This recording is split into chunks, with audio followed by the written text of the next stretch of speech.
Торговая сеть Нугеши может стать доступна для всех жителей Тбилиси. Изначально такие магазины были рассчитаны на пенсионеров и социально незащищенных граждан. В Нугеши можно приобрести около 100 наименований продуктов, стоимость которых ниже рыночных цен на 10-20%. В Тбилиси уже работает около 40 таких торговых объектов.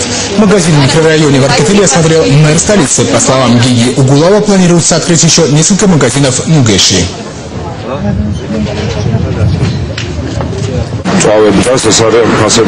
Самой большой проблемой для нас является рост цен на продукты питания. Исходя из этого, мы приняли решение дать частным владельцам сети магазинов Нугеши право на открытие торговых центров такого типа. В Тбилиси планируется открыть около 200 магазинов. Это должно стать доступным для любого гражданина. На данном этапе в нашем районе функционирует 12 таких объектов.